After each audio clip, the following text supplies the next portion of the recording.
Nós vamos iniciar o nosso estudo de hoje dando sequência no nosso livro Obras Póstumas, já com a expectativa de terminarmos esse capítulo que fala da profissão de fé espírita raciocinada. Nós estamos no terceiro item, Criação, número 23. E ele aborda, Kardec aborda aqui nessas suas anotações, nesses seus apontamentos, detalhes importantes a respeito da nossa existência. No item número 22, nós falamos um pouquinho sobre o aperfeiçoamento do espírito, que é fruto do seu próprio trabalho, e que ele progride na razão da sua maior ou menor atividade ou da boa vontade para adquirir as qualidades que lhe faltam. E isso, em termos práticos, significa que o espírito que determina, na verdade, de acordo com o seu livre-arbítrio, a velocidade e a direção que ele vai dar ao seu progresso, né, a sua jornada evolutiva, porque a partir do momento em que há uma programação reencarnatória, quando ele se encontra no plano espiritual, naturalmente o planejamento é sempre direcionado para que ele seja bem sucedido nessa empreitada. Não é simplesmente uma aventura que se programa e ele se lança para ver se dá certo. Na verdade, ele se lança para dar certo. E a diferença é que quando ele chega aqui no mundo material, ele então começa a se submeter a determinadas experiências que algumas vezes ele acaba ou se afastando daquele planejamento inicial, ou por vontade própria, né, porque ele não tem interesse realmente em colocar em prática aquilo, já que o ambiente em que ele se encontra oferece para ele estímulos mais interessantes. Fazendo uma comparação, seria mais ou menos como se nós pegássemos uma criança.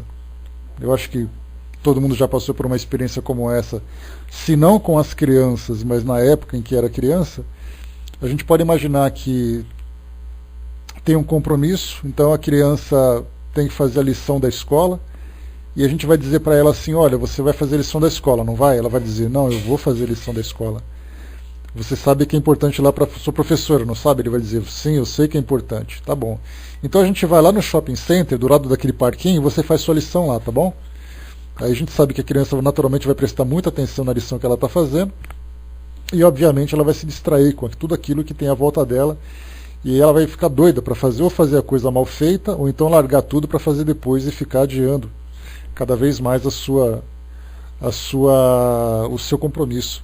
Então, mais ou menos o que acontece com a gente. Quer dizer, no momento de assumir aquela proposta, assume com vontade, com determinação, com estímulo, e quando ele entra no mundo material, ele começa então ou a fugir das dificuldades, ou então optar por uma nova forma de viver, mais prazerosa, mais tranquila.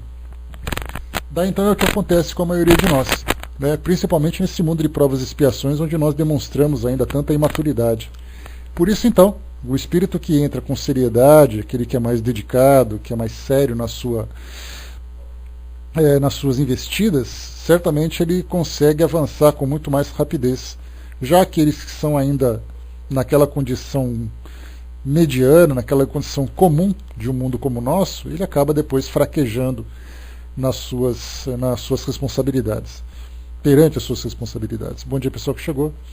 No item número 23, a gente vai entrar então nesse novo, que é exatamente aqui agora, o que fala para nós sobre a reencarnação. Kardec traz para nós aqui essa argumentação, que ela é importante para nós fortalecermos essa convicção, justificarmos essa nossa certeza. Então ele começa trazendo as seguintes ideias. Não podendo o espírito adquirir numa só existência corporal todas as qualidades morais e intelectuais que devem conduzi-lo ao objetivo, ele aí chega através de uma sucessão de existências, em cada uma das quais dá alguns passos adiante no caminho do progresso e purifica-se de algumas de suas imperfeições. A princípio, o argumento que se tem das escolas religiosas tradicionais contra a ideia da reencarnação, ela não é baseada num raciocínio, ela é baseada num dogma. Então, se o livro está escrito que não tem, significa que não tem. Por mais resistência que a gente encontre no nosso dia a dia, no nosso cotidiano, na nossa realidade, está escrito que não tem. Então eu vou acreditar que não tem e pronto.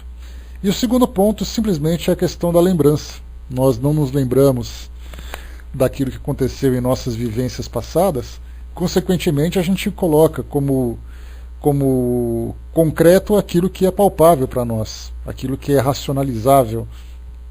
Então a gente começa a pensar em torno da nossa vivência hoje, que eu me lembro da minha infância, me lembro da minha adolescência, da juventude, me lembro da minha fase adulta, de alguns anos passados, começo a viver meu presente, planejo meu futuro e a minha vida se resume nesse período.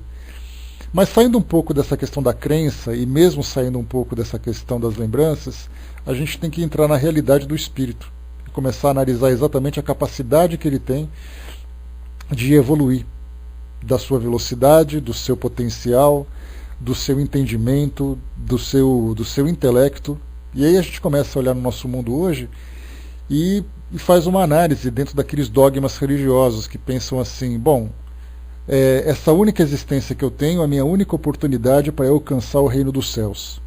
Essa é a ideia que se passa. Quando eu falo em reino dos céus, eu falo daqueles espíritos que estão em comunhão direta com Deus, dentro da sua perfeição, dentro da sua harmonia, dentro da sua sabedoria, dentro do seu amor incondicional. E esse céu, esse paraíso tão esperado, é o local exatamente dessas almas eleitas.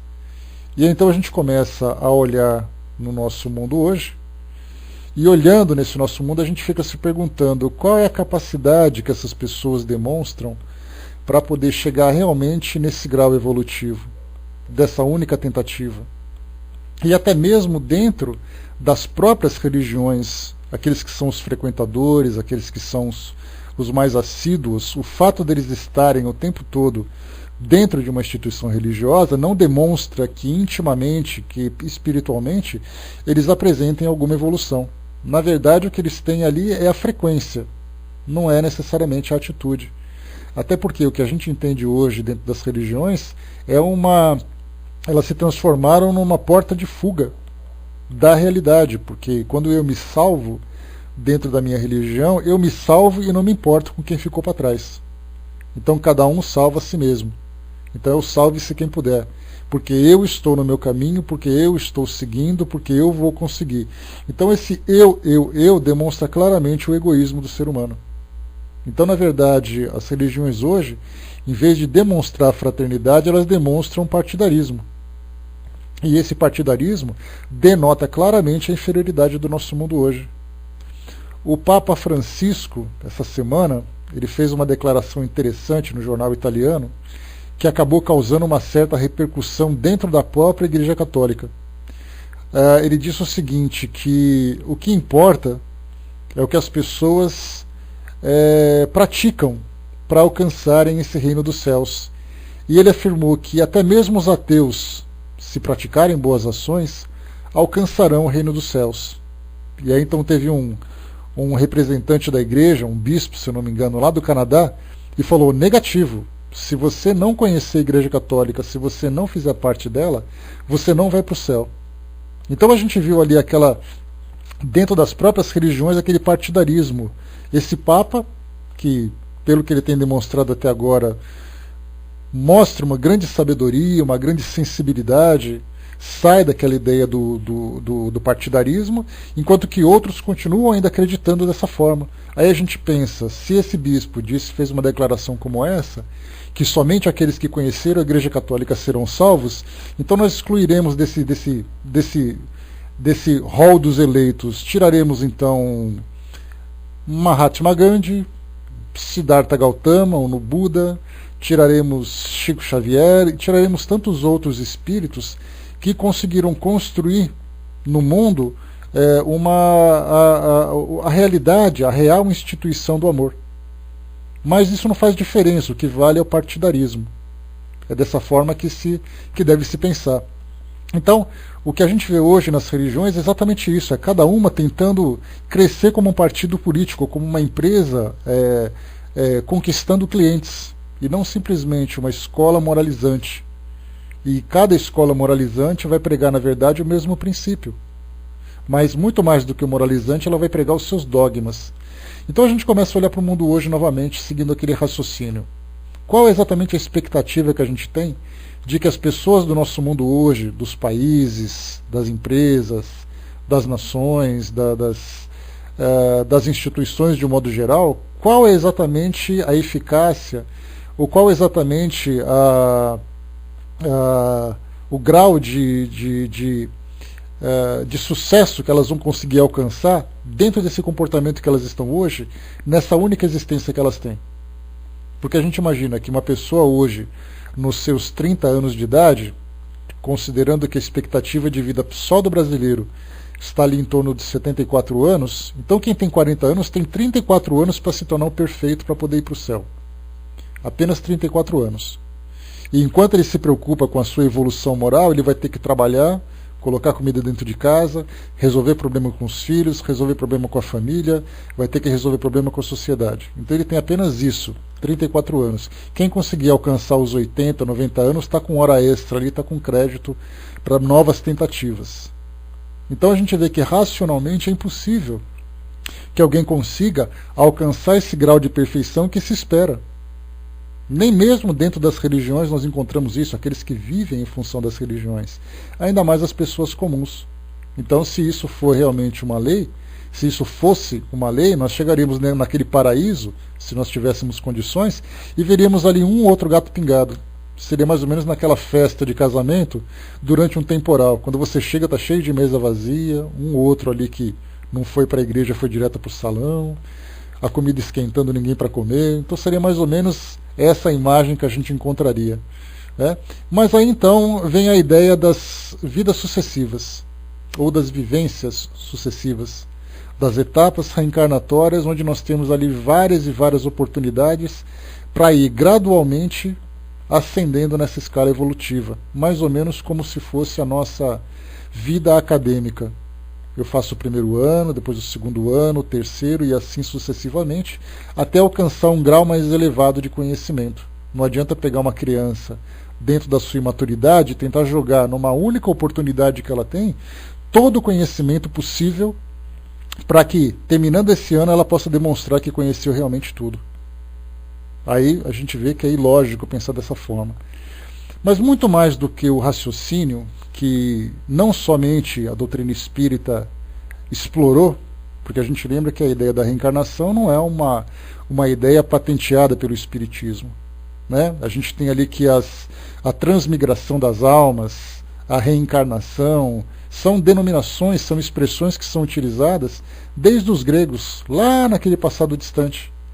Então nós tivemos na Grécia, nós tivemos ali nas religiões orientais, como o budismo, o hinduísmo, que é considerado provavelmente a religião mais antiga que tem no planeta, também fala da reencarnação. Então o espiritismo veio, quando Kardec começou a fazer um estudo sobre isso, lembrando que Kardec teve uma formação católica pela sua família, teve uma influência superficial, ainda que superficial, do protestantismo lá na Suíça, com Pestalozzi, mas ele se desenvolveu em cima do raciocínio, que foi exatamente essa a filosofia proposta pela escola de Pestalozzi.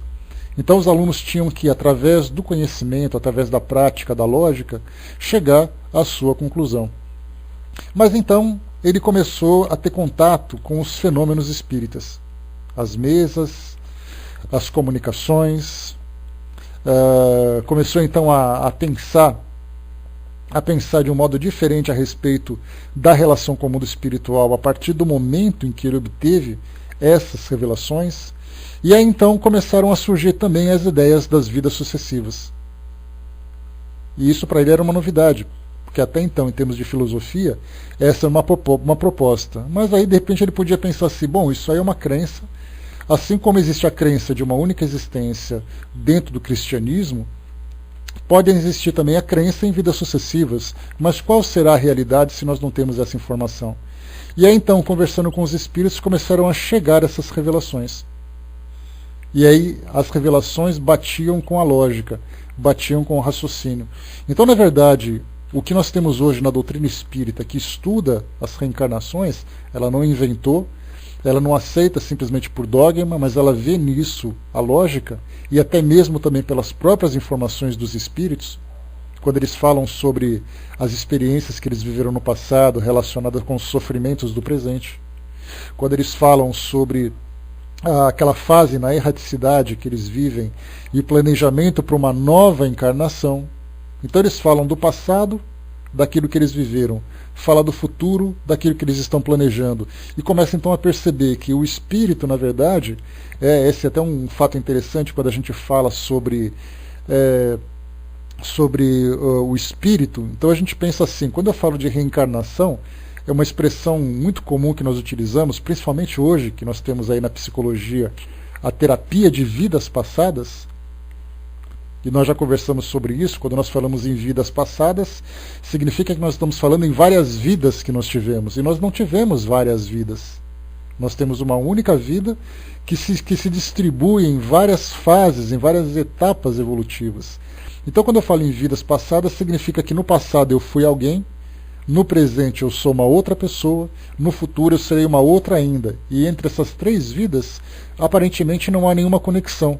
Então, na verdade, eu sou lançado numa experiência, aí apaga tudo, lança de novo numa outra, apaga tudo, e assim eu vou saltando de etapa em etapa sem nenhum aprendizado. Quando a gente começa a estudar sobre a nossa vida de uma forma linear, ou seja, existe uma origem e por acaso, por incrível que pareça, não existe o final, ou seja, demonstra a imortalidade do espírito. Eu começo naquele passado e através dessas sucessivas encarnações eu vou me desenvolvendo gradativamente, como se fosse, como nós comentamos, etapas da nossa vida acadêmica. Eu passo por uma etapa, desenvolvo, todas elas têm esse objetivo, desenvolver os nossos sentimentos, desenvolver os nossos valores, desenvolver o nosso intelecto. Então, em cada etapa, eu vou aprendendo através de novas experiências, no caso de provações. Então, me submeto a uma determinada experiência e vejo qual vai ser o resultado, como vai ser a minha experiência diante dela. E depois também eu aprendo com os erros do passado e com os acertos também. Quando nós falamos sobre lei de causa e efeito, ou mesmo pensamento sobre o karma, por exemplo, que é uma expressão oriental que acabou sendo absorvida, né, pelo espiritismo, pelo menos uma parte do espiritismo, nós falamos assim, um karma ou lei de causa e efeito. A gente sempre pensa naquilo que vem como um castigo. Então eu penso assim, bom, causa e efeito significa que eu fiz coisa errada no passado e eu sofro agora alguma coisa no presente. Mas eu me esqueço que no passado eu também cometi acertos. E aí então esses acertos se revertem em benefícios a meu favor. Então a lei de causa e efeito ela é neutra. Aquilo que nós colocamos de um lado da balança é aquilo que ela vai responder do outro. Então a gente vai aprendendo com as provas que nós nos propomos a trabalhar, às quais nós nos submetemos, da mesma forma que nós também aprendemos com a lei de causa e efeito. E assim a gente vai gradativamente avançando. Então hoje, dentro da visão tradicional das religiões, se eu imaginar que eu fui criado da forma como eu me encontro hoje, eu sou aquilo que eu sou hoje, e dentro daquilo que eu sou eu tenho que me virar para poder acertar e alcançar o paraíso.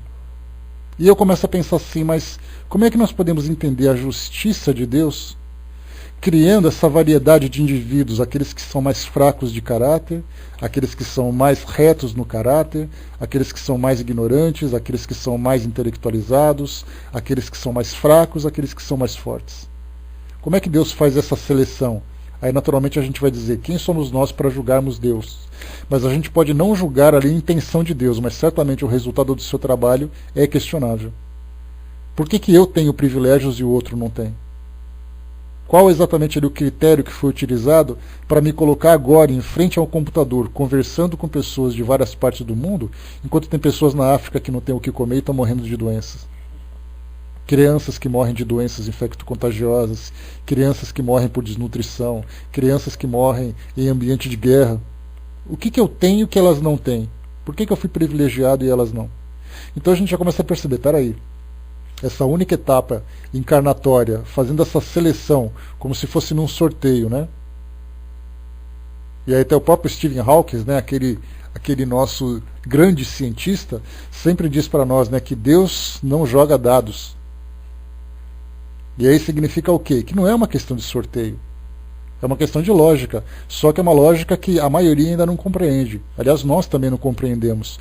Nós temos uma ideia do rascunho, que significa isso, esses planejamentos, quer dizer, se você se encontra num determinado ambiente, é porque aquele ambiente vai te propiciar as experiências que você precisa. Algumas experiências positivas, algumas experiências negativas, algumas mais, outras menos, de acordo com a causa que provocou esse efeito atual, assim como para nós também. A nossa vida hoje ela é formada por planos, por experiências. Essas experiências que eu vivencio hoje, elas são consequências daquele passado, e nesse presente eu posso aceitá-las e tentar me desenvolver apesar de todas as dificuldades que ela apresenta, ou eu posso me rebelar contra ela. E me tornar um rebelde, a gente já sabe o que vai acontecer.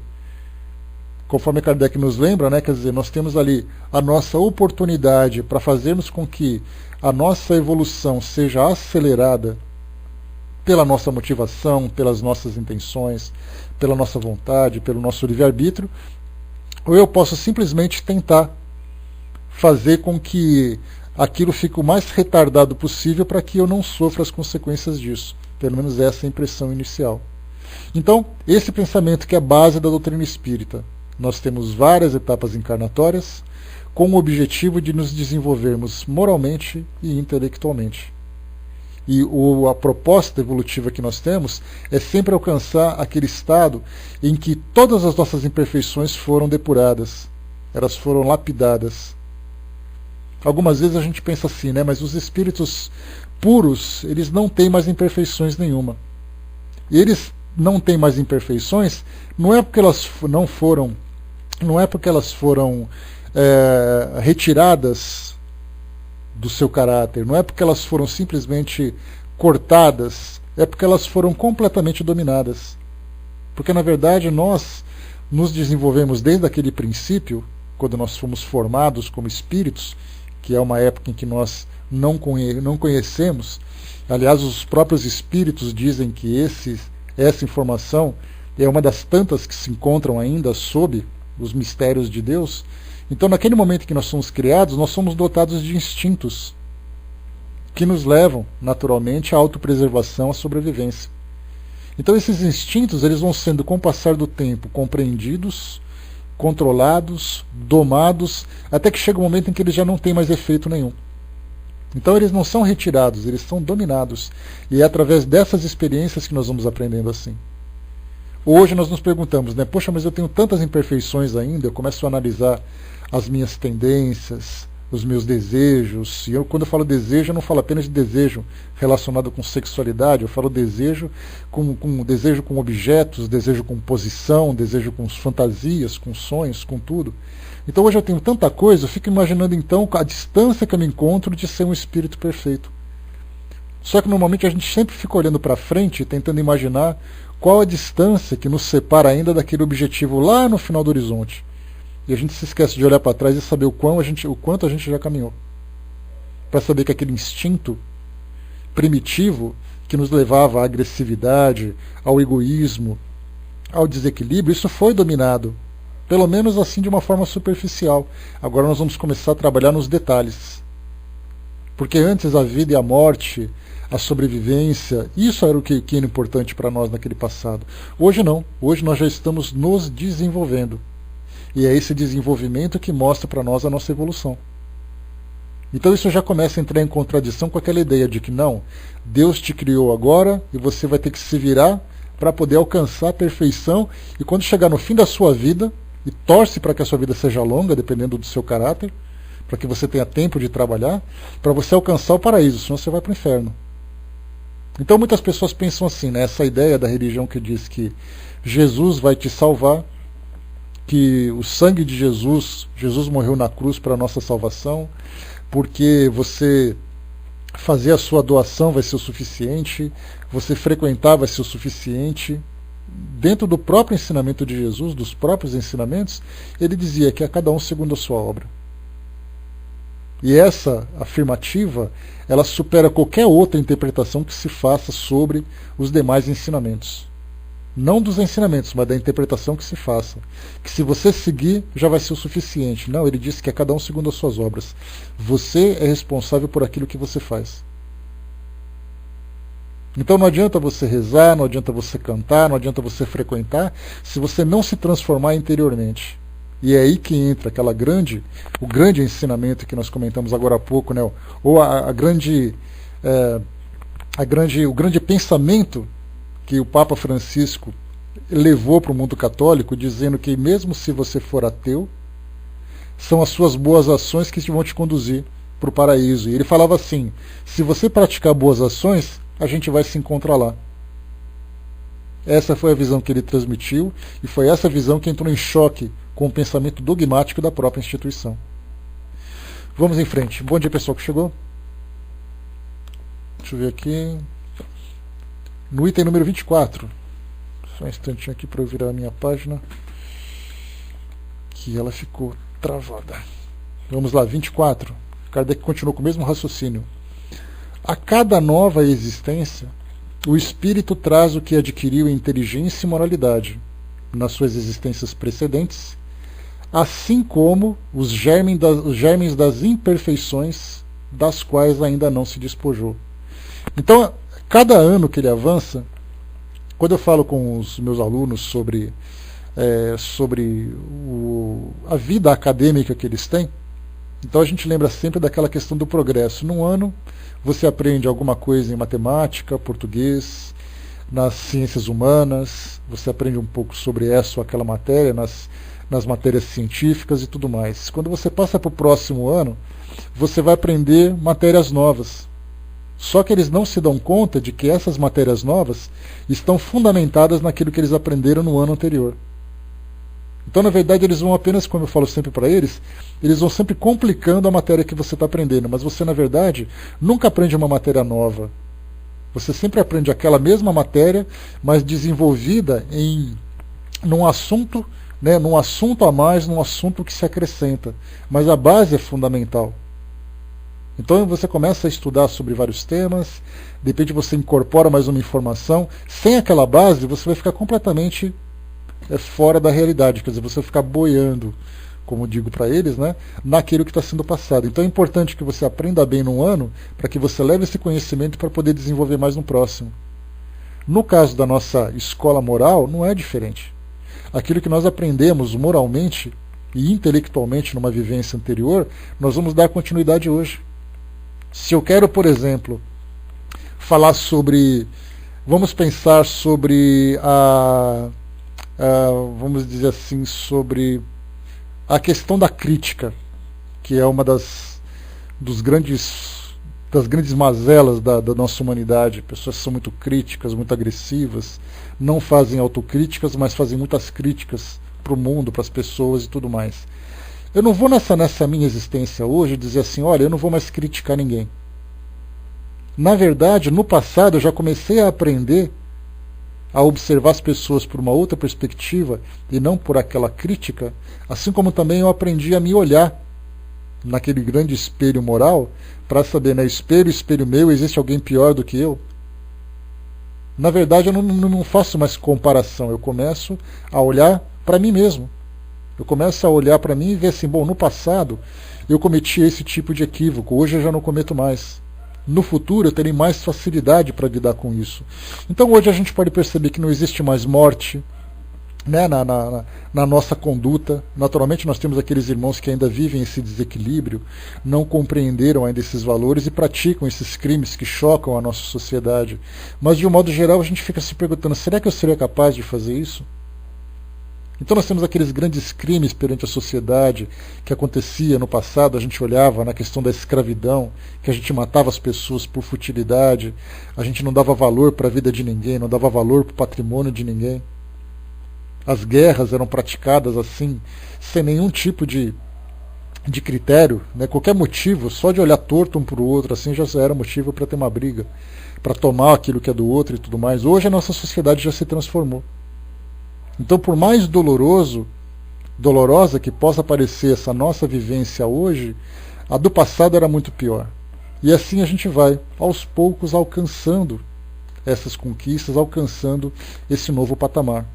Então a gente trouxe do nosso passado o resultado de algumas conquistas. Tanto é assim que hoje nós percebemos culpas, medos, fraquezas, angústias, tudo isso que nós trazemos muitas vezes sem razão, que na verdade vem como resultado do passado. Eu cometi um equívoco naquele meu passado. Eu chego hoje ainda trazendo aquele sentimento de culpa. Aquela depressão, aquela angústia, dizendo assim, poxa vida, eu não sou uma pessoa completamente feliz. E de repente eu não sei porquê. O que será que faz da minha vida ser tão infeliz? Às vezes eu tenho tudo à minha volta, eu tenho os amigos, mas tem alguma coisa que tem alguma sombra ainda em cima do meu coração. O que será que é isso? Na verdade, é lá no nosso inconsciente, aquele resultado do passado. E isso é fundamental. Sabe por que é fundamental? Porque nós temos aquele pensamento assim, né? Quando a gente faz alguma coisa errada na nossa vida, seja ela em que área for, a gente fica pensando assim, se eu pudesse voltar no tempo, eu apagaria isso da minha vida. Vamos supor que isso fosse possível. Eu iria lá naquele passado, me encontraria naquele dia D, naquela hora H, em vez de dizer não, eu diria sim, ou em vez de dizer sim, eu diria não. Mudaria a minha história. Eu pegaria uma outra trajetória. Mais para frente, quando eu me deparasse com uma situação semelhante, eu poderia cometer o mesmo erro. Porque quando eu mudei a minha atitude no passado, eu não aprendi aquela lição. Então eu estou sujeito ainda, pelo fato do meu caráter ainda ser fraco, quando eu me deparar com a mesma situação, eu vou ter que fazer novas escolhas. Se eu não tenho sabedoria para poder fazer a escolha correta, eu vou escolher aquilo que é mais interessante para mim. Vou cair novamente. Então o nosso passado, quando a gente comete esses equívocos, a sensação de culpa, a sensação de peso, de vergonha, de constrangimento, ela fica presente na nossa consciência, para que quando uma situação apareça, eu me lembre imediatamente da sensação que ficou.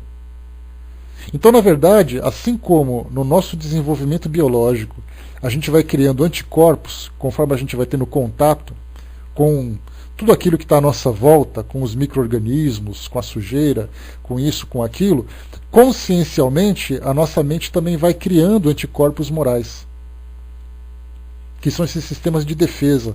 Então, na verdade, enquanto nós carregarmos essa nossa fraqueza moral, nós teremos essas sombras que estarão dentro de nós, essas assombrações, digamos assim, habitando o nosso inconsciente. Até que chega o momento em que eu consiga realmente me depurar, e não falta muito não. A gente só precisa avançar um pouquinho mais para chegar nessa condição de equilíbrio. Aí então eu posso dizer assim, olha, pode tirar essas sombras aqui agora, porque eu já tenho sabedoria para poder discernir aquilo que é certo e o que é errado. Enquanto eu não tiver essa sabedoria, eu tenho a necessidade de ter esses alarmes, de ter esses anticorpos, de ter esses, digamos assim, esses vigilantes me apontando o momento de fazer ou não fazer alguma coisa. Então, esse é o motivo que nós encontramos hoje, né? Tá joia, Fernando? Então, hoje a gente tem assim essa nossa vida, as pessoas não são plenamente felizes, as pessoas não são completamente livres, podemos dizer assim, para poder viver, para fazer aquilo que quer, porque eu até comentei há um tempo atrás, eu não faço infelizmente por falta de tempo agora, mas eu fazia alguns comentários de trechos de músicas, que de repente eu ouvia assim, uma música, pegava assim, um verso, uma estrofe, eu fazia um comentário sobre ela. E tem uma música do Renato Russo, chamada assim, Disciplina é Liberdade, Compaixão é Fortaleza. Né? Então, nessa passagem, disciplina é liberdade, a gente fica pensando assim, como é que eu posso ter liberdade se eu tenho que viver a disciplina? A disciplina aparentemente é algo que me aprisiona, é algo que me restringe. Então, na verdade, quando eu tenho disciplina, quando eu tenho conhecimento, quando as minhas atitudes são regradas, eu não preciso ter preocupação em cometer erros. Porque eu sei exatamente aquilo que eu tenho que fazer, eu sei exatamente quais serão as consequências. Então quando vocês colocarem, se vocês tiverem oportunidade, coloquem numa faixa bem bonitinha, disciplina e liberdade, e coloquem em cima da cabeceira de vocês, da cama, que todo dia que vocês acordarem, pensar naquilo. Quando eu ajo com disciplina com relação à minha profissão, com relação aos meus relacionamentos, com relação às minhas responsabilidades, aos meus compromissos, quando eu consigo seguir, vamos dizer, quando eu consigo andar na linha, fazendo tudo conforme se encontra naquela cartilha moral, e essa cartilha moral a gente pode chamar de evangelho. Não porque o evangelho é um livro sagrado. Você vai acordar com um susto, Sandra. Aí você vai ter pesadelos durante a noite, isso sim. Então quando a gente segue aquela cartilha moral, o evangelho, que não é um livro sagrado, mas é um livro de ensinamentos morais. Não pensem no evangelho como sendo alguma coisa que você tem que ajoelhar e que você tem que rezar diante dele. Abra o evangelho e pensa assim: qual é a atitude correta diante do mundo? Aí nós vamos ter ali que você tem que ter compaixão, que você tem que ter bondade, que você tem que ter responsabilidade, que você tem que ter sabedoria, tolerância, paciência. Tudo isso são elementos que temperam, vamos dizer, ingredientes que temperam o evangelho. Então ele serve, se você não tem o evangelho, qualquer outro livro que traz ensinamentos morais serve para nós como manual de instruções. Então a disciplina nos dá essa liberdade, porque eu não preciso ter medo, eu não preciso ter receio, eu não preciso ficar ansioso, eu não preciso ficar preocupado, porque eu sei que todas as minhas atitudes são seguras. É essa segurança que eu preciso adquirir. E isso, então, esses valores eles vão se desenvolvendo na nossa vida e sendo incorporado cada vez mais nas próximas e nas próximas vivências que a gente tem. Agora, tem uma passagem aqui, novamente o item 24. A cada nova existência, o espírito traz o que adquiriu em inteligência e moralidade nas suas existências precedentes. Agora vem a segunda parte, né? Porque estava tudo muito bonito, né? Agora vamos para a parte feia. Assim como os germes das imperfeições das quais ainda não se despojou. Então, embora a gente passe de uma encarnação para outra e tome aquele banho, na verdade a gente toma um banho de gato, porque a sujeira ainda continua com a gente, pelo menos uma parte dela. E cada vez que a gente vai se lavando, vai saindo um pouquinho mais. Então hoje a gente traz na nossa consciência ainda hábitos. Em vez de falar sobre imperfeições do nosso caráter, a gente pode falar sobre hábitos negativos. Os hábitos negativos com relação a comportamento, com relação a tendências, com relação a vícios. Então a gente chega aqui hoje sentindo vontade de continuar fazendo aquilo que no passado já era feito. Mas aí a gente tem a nossa consciência e diz assim: não faz isso que está errado, tenta fazer diferente, muda seu comportamento. Aí o diabinho que está do outro lado fala assim: mas é tão gostoso, posso fazer de novo? Então a gente fica naquele conflito, naquilo que a gente pode fazer e naquilo que a gente deseja fazer. Então nesse conflito de desejos e permissões para fazer as coisas, ou melhor, dever e desejos, é aquilo que eu devo fazer e aquilo que eu posso fazer. Então nós temos ali naquele conflito. Então a gente vai fazendo essa luta íntima diante de todos os estímulos que a vida vai oferecendo. Então a gente tem nas relações, nos programas de televisão, nos ambientes que a gente frequenta, nós somos bombardeados de estímulos. E normalmente aquilo que é errado é sempre mais gostoso, é sempre mais interessante. Então a gente sempre faz assim: eu quero fazer aquilo que é gostoso, não fazer aquilo que é certo. Quando a gente começa a ter essa lucidez de pensar assim: eu sei aquilo que é gostoso, mas nem sempre eu posso. Paulo de Tarso falava sobre isso. Tudo me é lícito. Quer dizer, eu tenho permissão para fazer o que eu quiser, só que nem tudo me convém. Exatamente porque essa conveniência vai me trazer o resultado. Exatamente, Wasserfall, e muito caro. Aquilo que é gostoso às vezes é muito caro, provoca muita dor, porque a gente desfruta do momento e se esquece da responsabilidade. É a brincadeira do cartão de crédito. Você vai pro shopping e passa o cartão de crédito em tudo quanto é loja. Só que você se esquece que depois vai chegar a fatura. E quando a fatura chega, você abre o olho e fala assim: eu vou ter que pagar. E aí então vêm as consequências. Então, na verdade, a gente tem aquele processo que trabalhamos, né, com tanta frequência aqui na nossa sala. Nós temos 3 etapas importantes para adquirirmos esse conhecimento e começarmos a modificar as coisas na nossa vida. Essas 3 etapas são fundamentais. Primeiro eu preciso conhecer aquilo que é certo e aquilo que é errado. Normalmente isso acontece depois que a gente faz um estudo daquilo que é virtude, daquilo que é um valor, daquilo que é uma imperfeição. Então eu começo a entender o que é o egoísmo, o que é a crítica, o que é vaidade, o que é fraternidade, o que é generosidade, o que é o amor, o que é paixão. Então primeiro eu preciso entender o que existe no meu mundo em termos de valores. Depois que eu começo a perceber, eu falo assim, bom, eu já entendi aquilo que é bom e já entendi aquilo que não é. Aquilo que é bom vai me fazer mais feliz, aquilo que é mal vai me fazer infeliz. Muito bem, essa é a primeira etapa. Pode parecer algo muito infantil, algo muito simples, mas não é. Porque a gente está tão acostumado a viver de determinadas formas, assim como você liga a televisão, depois eu continuo na segunda etapa, só para dar um exemplo para vocês. Esses dias eu estava assistindo a um programa de televisão no canal Viva.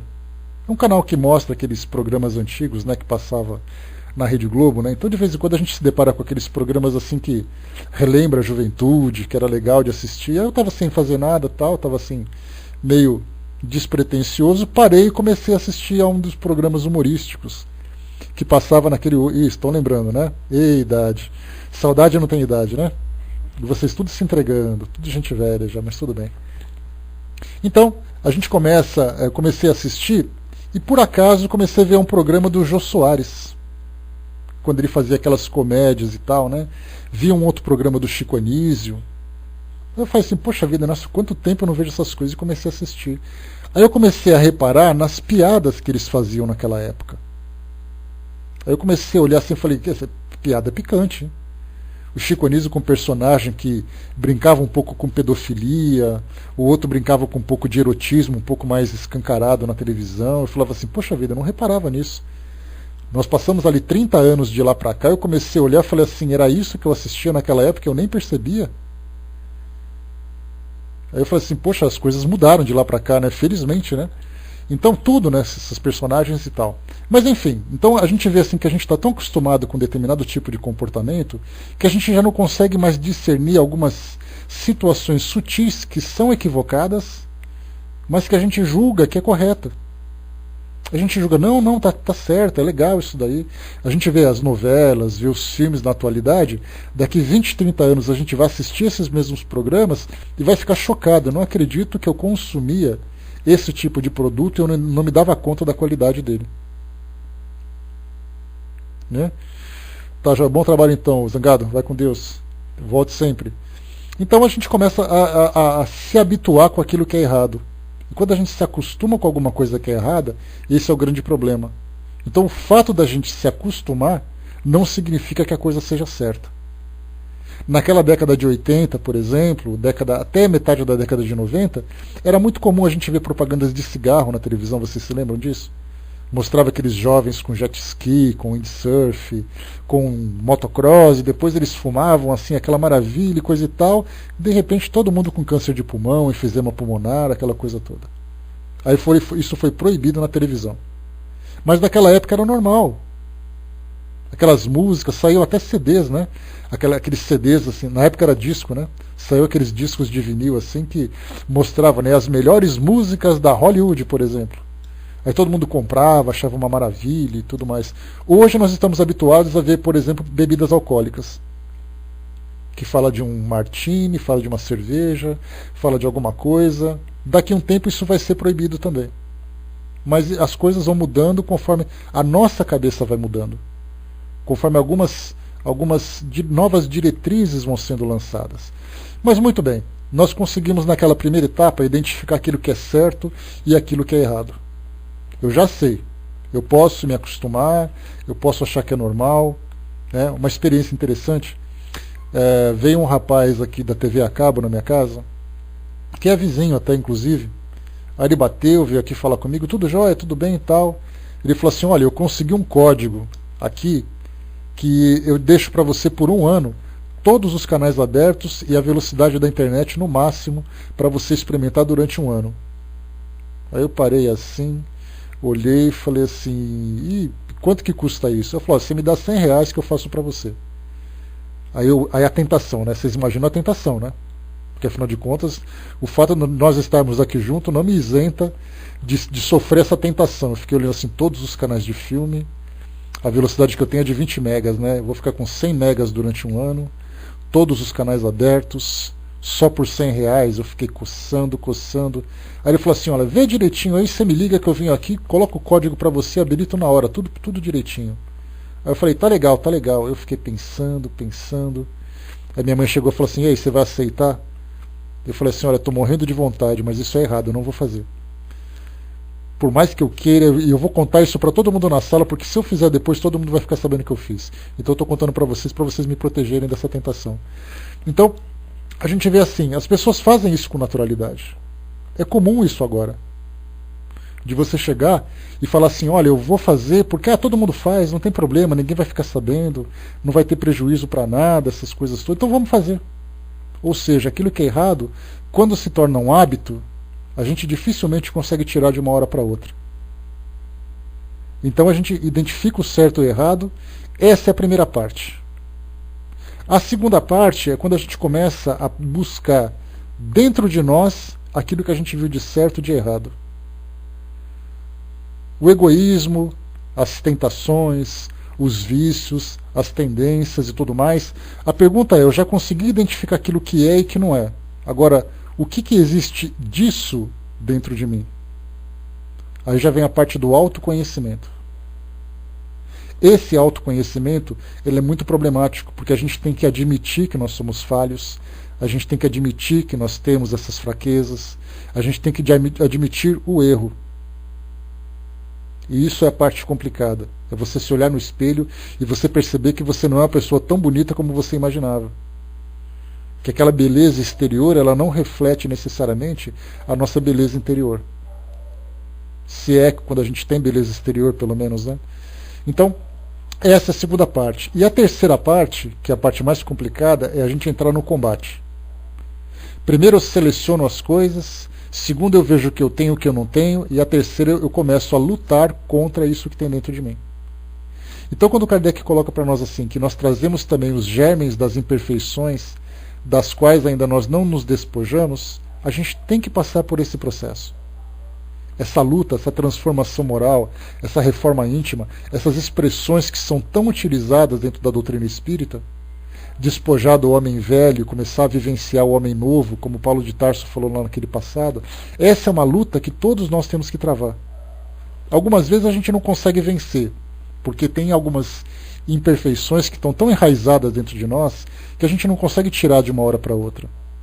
A gente tem que lutar, a gente tem que enfrentar, a gente desiste. Mas como o próprio Espírito Verdade comentou lá no Evangelho segundo o Espiritismo, o verdadeiro espírito é aquele que luta contra as suas imperfeições morais, é aquele que trabalha para tentar modificar o seu caráter. Não é necessariamente aquele que consegue ser bem-sucedido. Feliz é aquele que consegue. Agora, aquele que luta, pelo menos, para tentar se transformar, menos algumas vezes caindo, tropeçando, se machucando, fracassando e tudo mais, a gente tem que continuar lutando por isso. Porque aquele que desiste, aí então ele está à própria sorte. Algumas vezes a gente pensa assim, né? Eu sou como um barco que parece que está à deriva. Eu não sei para onde ir. A gente fica assim meio deprimido, meio angustiado. Eu conversei isso certa vez com uma médica, há muitos anos eu conversei com ela. Eu falei assim, eu estou numa fase assim que eu estou meio desorientado, parece assim um barco, meio que sem saber para onde ir. Ela falou assim, isso é bom, porque o seu barco ainda não afundou. Aí eu comecei a pensar e falei assim, é interessante essa visão. E aí, então, mas a gente tem que começar então a estabelecer diretrizes, estabelecer direções. Porque tem uma outra passagem, um outro pensamento que diz assim, se você não sabe para onde vai, não adianta a força do vento. Porque se o vento está lá, o que adianta? Ele vai te levar para qualquer lugar.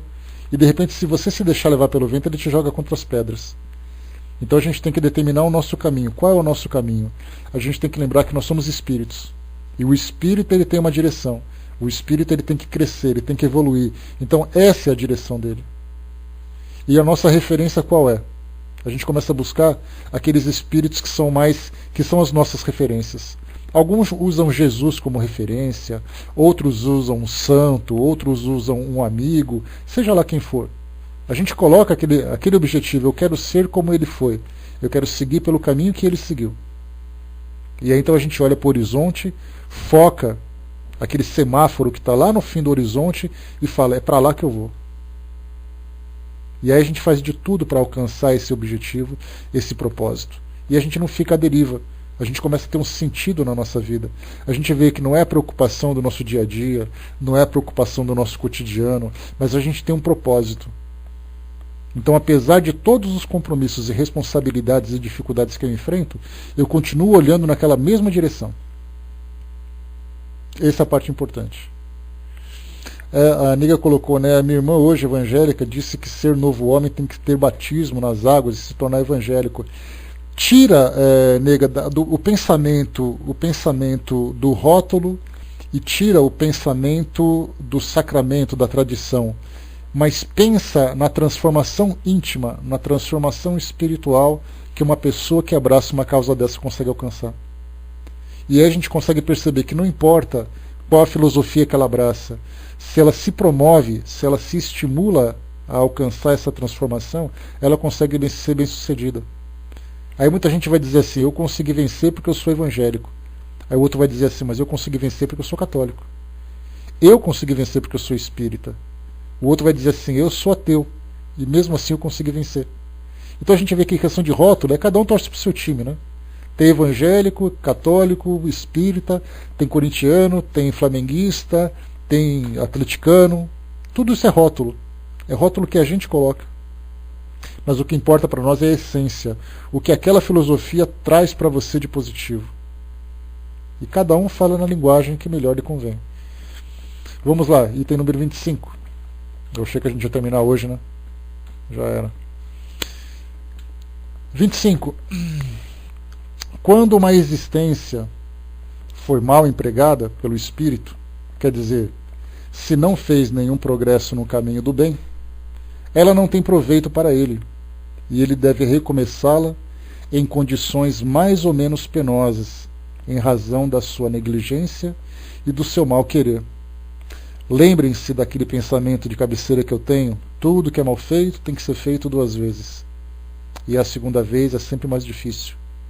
O que significa isso? Que quando nós reencarnamos, quando nós chegamos aqui no nosso mundo material, nós trazemos uma lista de compromissos, lista de tarefas, o nosso checklist. Então você vai ter que fazer isso, você vai ter que se conduzir dessa forma, tem que enfrentar essa dificuldade, etc, etc, etc.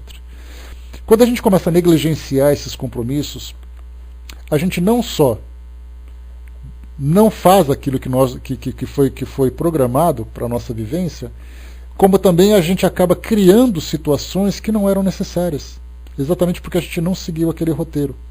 Se você não se comportar dessa forma, vai acontecer isso. Se eu me comportar, aquilo não acontece. Ótimo. Mas aí então eu começo a viver os prazeres, começo a me revoltar, começo a me desviar daquilo que eu me programei, eu vivo do jeito que eu quero e tudo mais.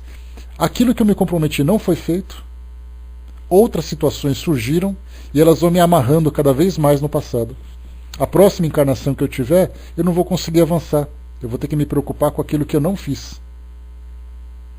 E aí, então, na próxima encarnação, eu vou sempre ficando preso no passado.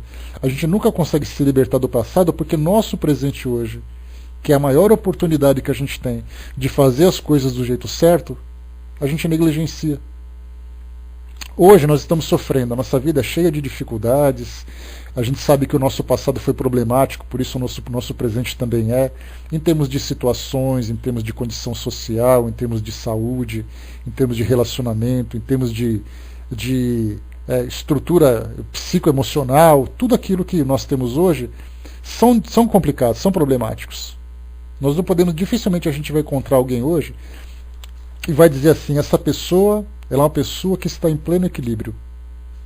Porque a partir do momento que ela estiver em pleno equilíbrio, a menos que ela seja uma missionária entre nós, ela já não vai mais estar aqui.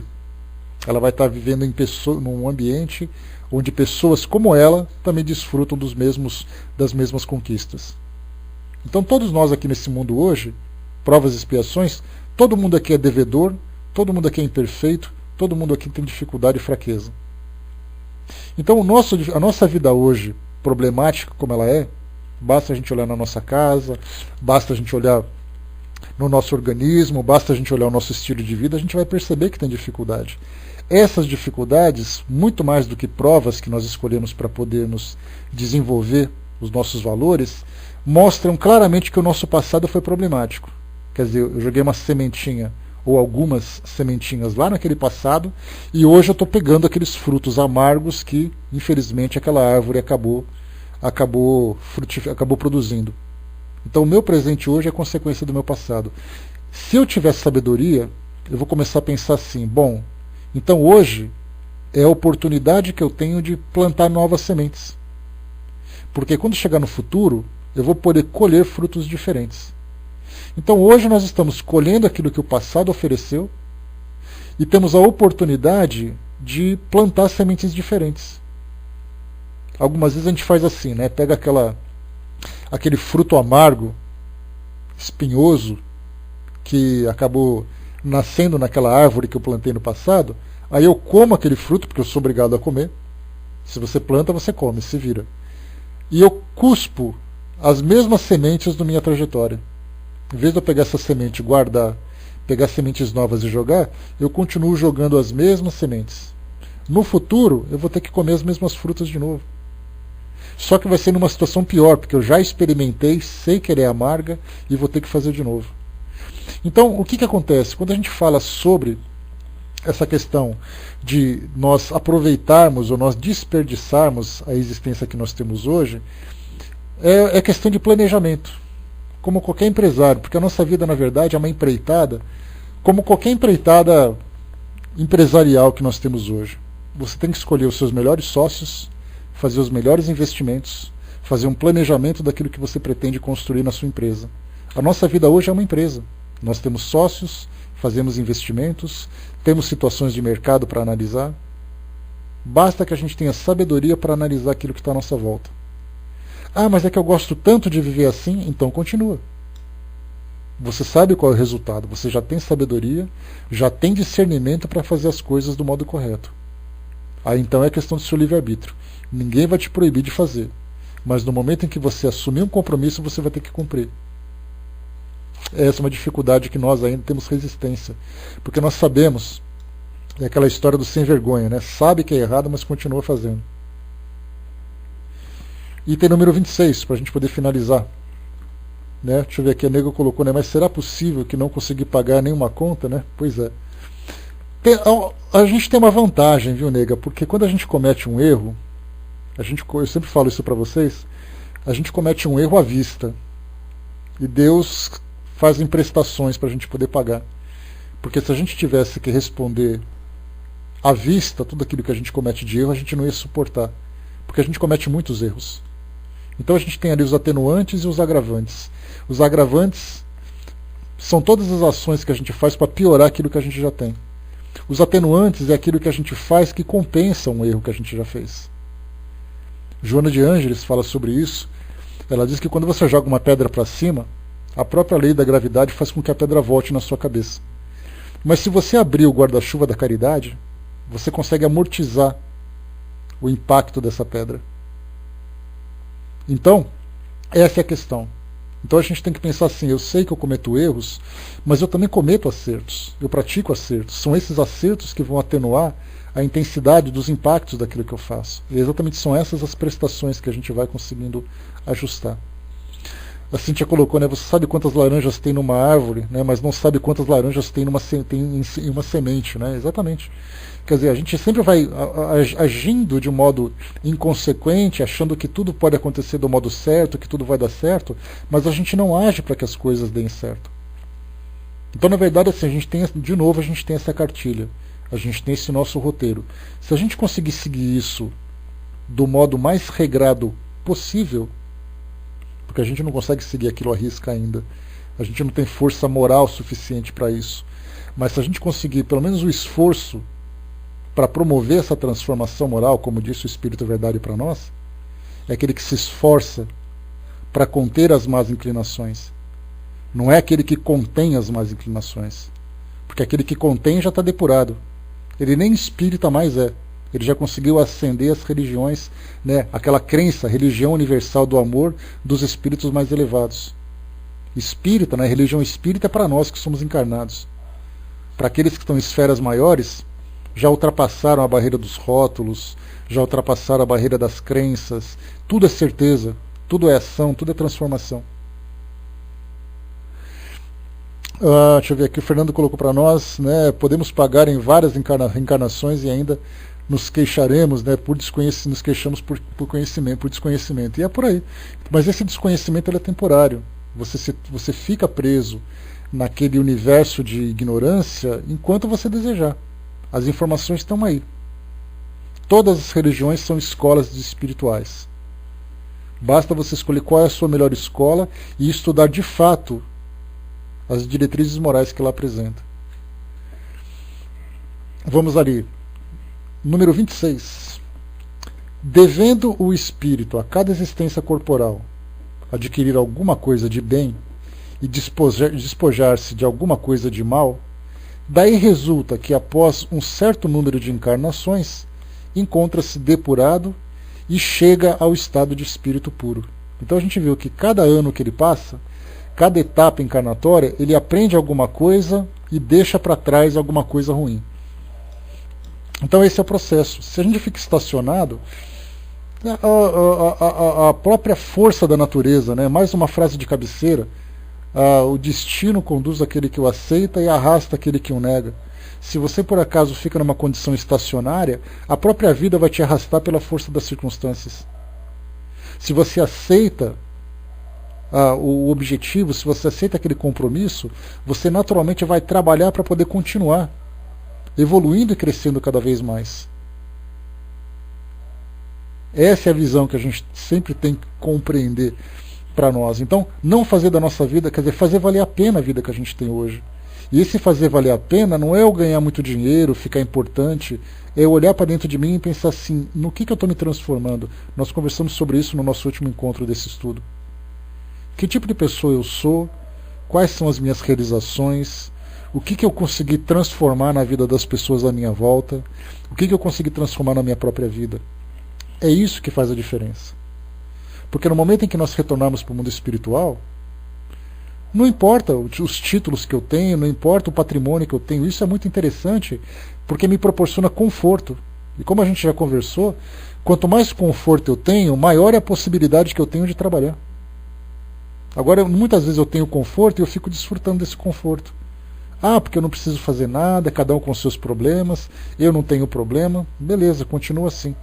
Vai ter uma grande e decepcionante surpresa.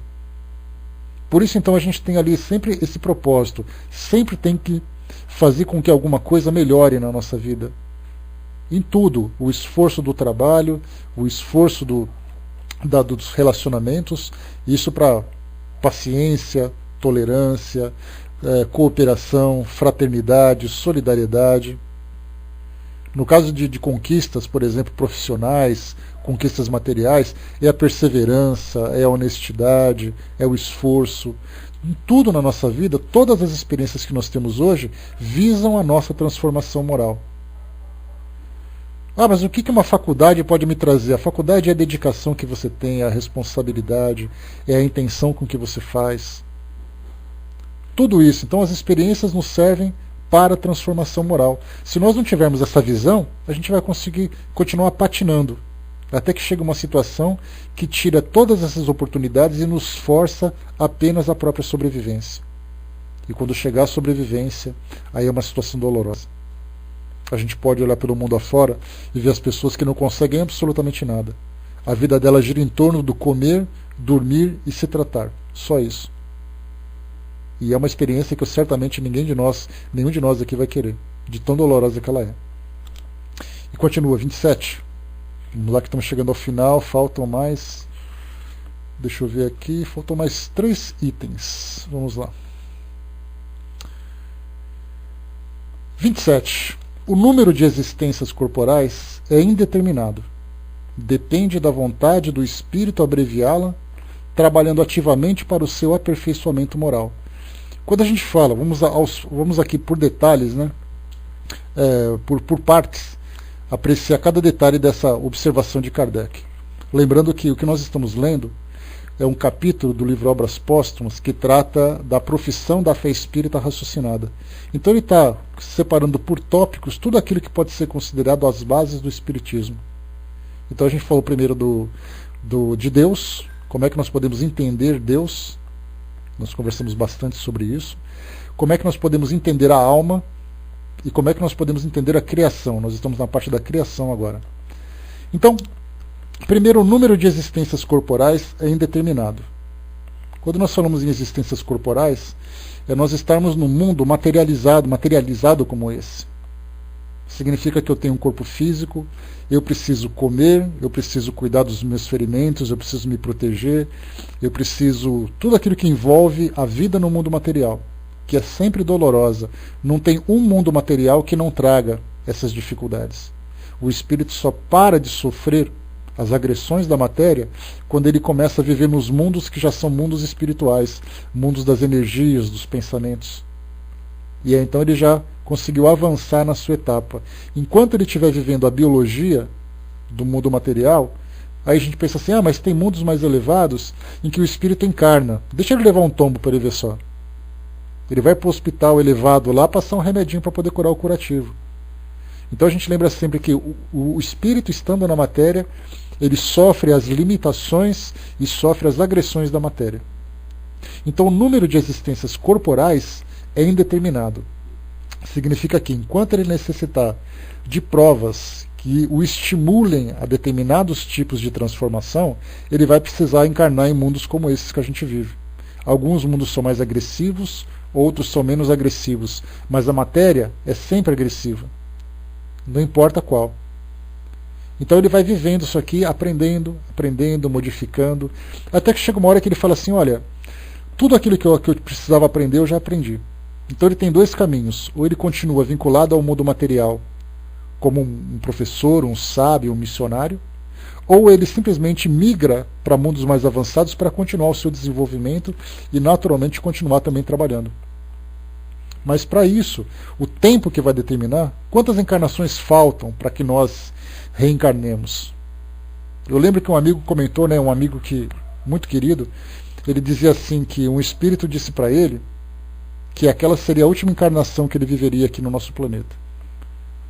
Aí na época eu parei, comecei a olhar e falei assim, bom, conhecendo como eu conheço, uma pessoa generosa, uma pessoa muito querida, uma pessoa boa de fato por aquilo que ele faz, uma pessoa muito simples, muito humilde, embora tenha conquistado com o fruto do seu trabalho o seu patrimônio e tudo mais, ele é uma pessoa que mereceria se libertar de um mundo como esse.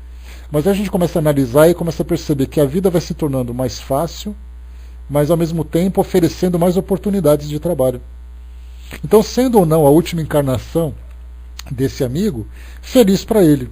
Aí eu comecei a olhar para mim e falei assim, bom, se ele, do jeito que ele tem tem só essa última encarnação, quantas encarnações eu teria? Aí eu comecei a pensar, falei, bom, eu tenho isso para resolver, tenho aquilo outro.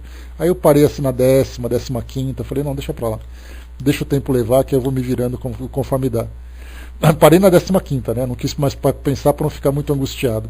E aí então, a gente vê que então somos nós que determinamos a nossa encarnação, o número de encarnações. Claro que a gente não precisa se precipitar, acreditando que as coisas serão imediatas, mas sempre lembrando que essa vida progressiva que a gente tem, ela vai também nos proporcionando condições de vida melhor. E essas condições de vida melhor que a gente tem, ela vai nos dando mais oportunidades de olharmos mais para nós, olharmos mais para o nosso interior, olharmos mais para os nossos valores, aplicarmos, colocarmos em prática aquilo que a gente adquiriu de valor. Tem gente, né, Fernando, que tem muitas faturas ainda para pagar, né? Então, se a gente pensar em quantas vezes a gente faturou um problema que a gente criou, quantos e quantos estão pela frente aí, né? 28.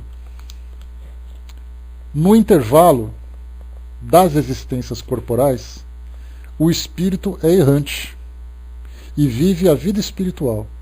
A erraticidade não tem duração determinada. Vamos aqui por passos também.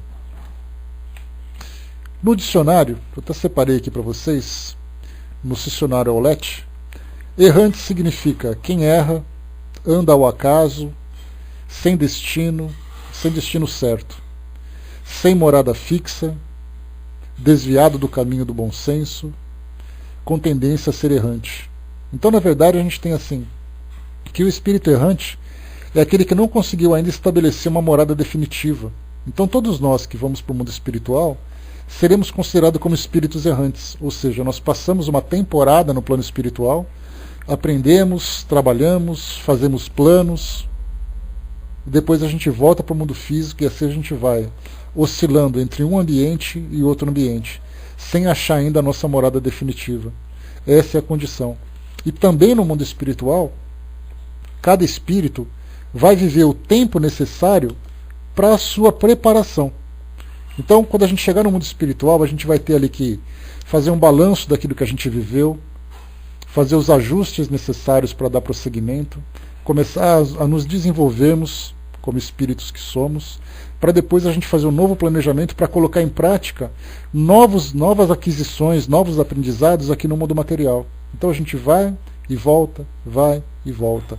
O tempo lá é muito relativo. Tem espíritos que ficam pouco tempo, porque eles têm ali tarefas a dar continuidade.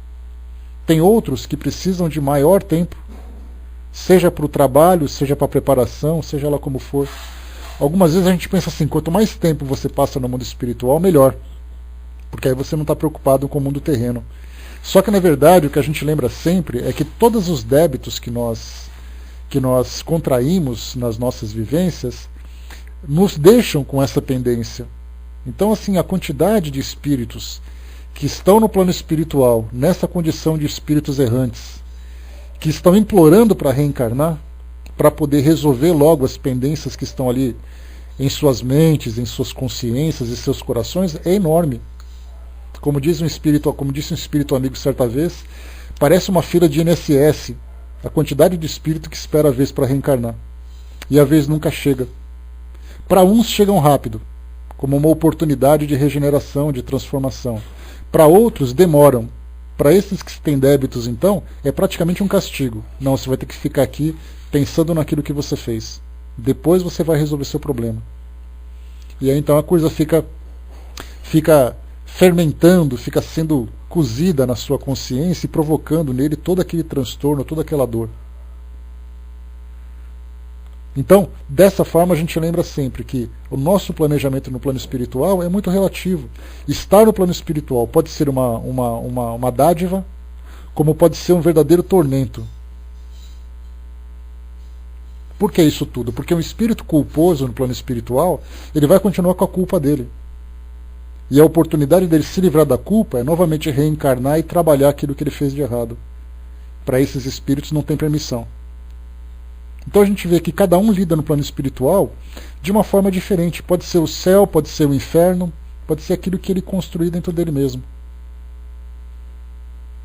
Tem espíritos que têm ali alguns, na literatura, quando alguns espíritos escrevem sobre o seu próprio depoimento, alguns ficam durante 20 anos, outros 50 anos, outros 80 anos.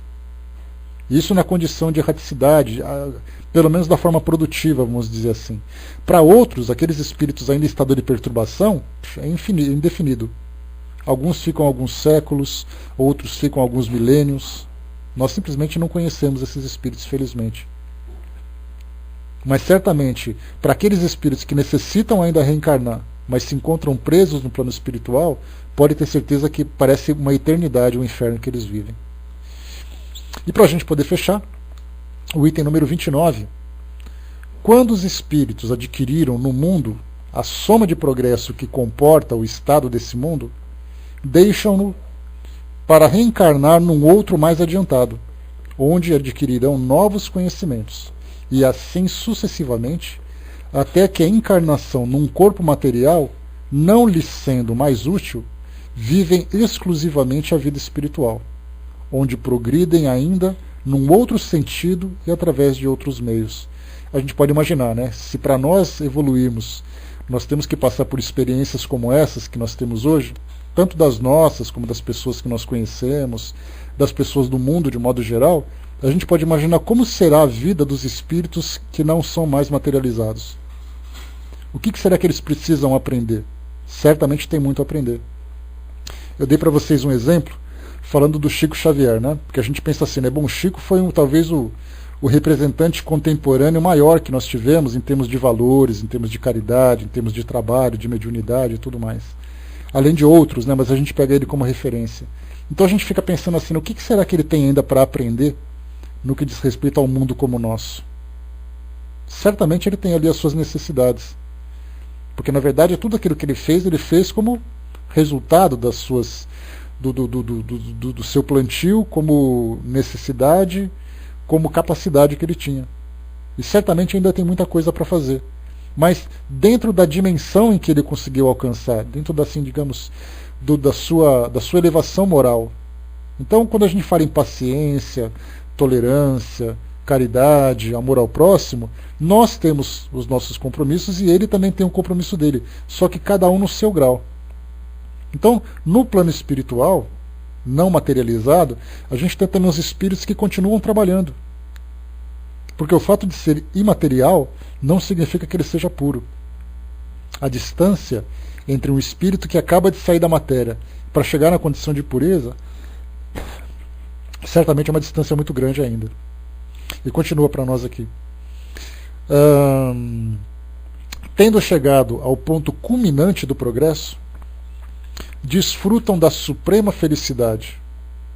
Admitidos nos conselhos do Todo-Poderoso, têm seu pensamento e tornam-se seus mensageiros, seus ministros diretos para o governo dos mundos, tendo sob suas ordens os espíritos em diferentes graus de adiantamento. Então a gente tem aqui, por exemplo, Jesus, que é considerado dentro do Espiritismo aquele que é o coordenador maior do nosso planeta. E através dele nós temos ali também vários outros grupos, várias outras legiões de espíritos que atuam nas mais variadas funções, desde aqueles que estão mais próximos do nosso mundo terreno, até aqueles que tomam decisões ou apontam direções para a mudança do nosso planeta. E eu comentei com vocês assim, qual será exatamente a envergadura, o quilate, de um espírito que é capaz de coordenar uma galáxia? O que será que ele pensa? O que será que ele é capaz de realizar? A Via Láctea, por exemplo, quem são os espíritos responsáveis pela sua evolução, pela sua manutenção? Porque nós temos os nossos mentores. Imagina-se uma hierarquia governamental. Nós temos um prefeito, um governador, um presidente.